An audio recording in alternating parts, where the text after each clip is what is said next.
What up, guys? So I'm getting ready for the 2024 Nogi Worlds coming up next month. I won 2022 Nogi Worlds at heavyweight, and so this year I'm deciding to bulk up a little bit, going up to super heavy, and then see if I can win it at that weight class. Had my nutrition coach Eli give me a plan to gain some weight, so I'm eating all the food right now, all the carbs. But anyway, I was thinking about the fact that I have been competing and training grappling since 2000, right? So I started wrestling in the year 2000, started competing in 2000, and that means I've been doing grappling for 24 years, right? That means a couple things, right? Number one, it means I'm getting old. That's what it means. Getting a little long in the tooth, as they might say. But on top of that, it means that I've had a lot of time to make lots of mistakes, gain some ideas and useful experiences to learn from. Us old folks with gray in the hair, we typically call that wisdom. And I wanted to share a piece of wisdom from you guys, an idea, a mindset that I take to jiu-jitsu competitions that, it's really been one of the more impactful things that I've done in jiu-jitsu competitions. And I sort of take the philosophy over to pretty much everything that I do in life, and it's changed my life. It's made a huge impact. And I say that with absolutely no exaggeration or hyperbole. So in competitions, right, because a lot of you guys watch it for jiu-jitsu, so we'll stick there first. So the jiu-jitsu competition stuff. When I first started competing, I just wanted to win. I just wanted to win gold medals. I wanted to win, get on the top of the podium. I wanted to feel like I was good at something, right? Many of you guys probably, especially young guys, you guys probably relate with this, right? Young ladies, I'm sure as well, right? But again, I just wanted to win. I wanted to be good at something. I wanted gold medals. Well, the more I focused on the gold medal and the more I focused on getting on top of the podium, I found that the worse my performances were. In particular, I always found that I was one of those guys where I was good in the gym, like really good in the gym, but then when I would compete, I was good, but like I always felt like I was held back by something. Maybe some of you guys relate to that. And then as I got older, lost more matches than I can count, won some big competitions that I thought were a big deal and realized they weren't a big deal. I had this experience, gained the graying wisdom. I stopped focusing on the actual winning of the competitions, right? Instead of the getting to the medals or getting the medal, getting the podium. And I started focusing on trying to use the techniques, trying to test my style against someone in a competition match, and finding a love for the actual match and the fight itself, right? Whether it was MMA, Jiu-Jitsu, whatever it was, just finding a love for the actual competition and focusing on that stuff. And I found that as I focused more on using my style, using my Jiu-Jitsu and going after it in that sense, the more times I made it to the top of the podium, the more times I won gold medals. Now, again, we're all a little different, and so your mileage with this mindset may vary, but it's this idea of high standards and low expectations. I've talked about this before, right?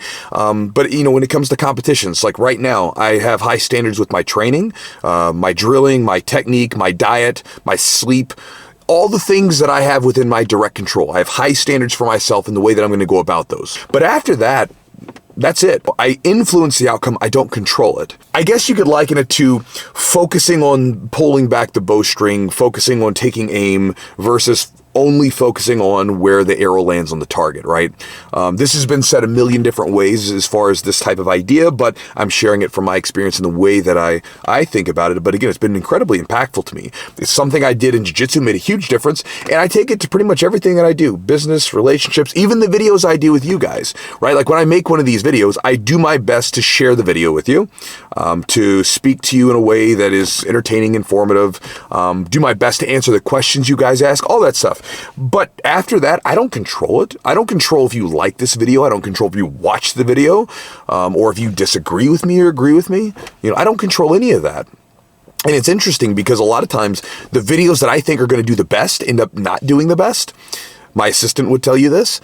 And then also sometimes the videos that I think are going to do the worst end up doing the best. And come to think of it, sometimes my competitions were like that. There's been a lot of competitions where, for whatever reason, I didn't have the normal time to prepare for them, but I was like, screw it, let's go do it. The least amount of preparation, thought I was going to get murdered, but ended up doing great, exceeding my own expectations. I've done that several times, so might be something to that. But again, it's just an idea to chew on. The idea that you set high standards for yourself, but you don't come in with these big expectations, these big attachments to how you think this thing is going to go or how it should go. Because when you get attached to the outcome, you become pretty fragile and weak because you get needy. But again, that's the idea. So anyway, guys, I'm going to get ready to go lift. Again, as part of this bulking period, I've got to lift weights a lot. I'm going to do some lifting, going to do some cardio, and then I'm going to go eat lots of food. I'll probably do a food or like an eating day vlog. I've done a couple of those on the channels, and you guys have seen me eating different amounts of calories, closer to like, high 2s, low 3s, 3,000. Right now I'm closer to like 4,000 calories. And so I'll put together a video. You guys can see what this is like. Because for me, like, I've never done like a true bulk in the sense of like, in an intelligent fashion where you're eating just enough to start gaining some weight and you're not just spilling over. A lot of the time when I was younger, I could gain weight easy because I was just eating fast food and junk. This time it's all healthy, good food, nutritious food, but I'm having to eat so much of it to fuel my training, fuel my jiu-jitsu, fuel my lifting, everything else. And so it's been interesting. I now have the mindset that it is harder to gain solid weight in an intelligent fashion opposed to lose weight. Like, losing weight's pretty easy, but gaining the weight, it's pretty darn difficult. At least it has been in my experience. So anyway, that's that. By the way, if any of you guys are going to be in Vegas for the Nogi Worlds, I always just share this with you guys. If anybody wants to come up and say hey, feel free to come up and say hey. There's always a lot of you guys do anyway, right? Which is fun. I enjoy meeting people on the other end of these videos. But there's always some people that'll send me messages afterwards, like, "Oh man, I didn't want to bother you," or "I was kind of nervous," or whatever. It always happens. So you guys are welcome to come up and chat at the Nogi Worlds. That said, if you see me, I think I've got them over here. There we are. If you see me with my headphones on, right? So if I'm doing this, that would be a time not to come chat with me, because if my headphones are on, that generally means that I'm getting in the zone, I'm getting ready to compete, and so I probably won't be the chattiest fella, and I don't want you to get the wrong impression that I don't like you or something. It's just I'm getting ready.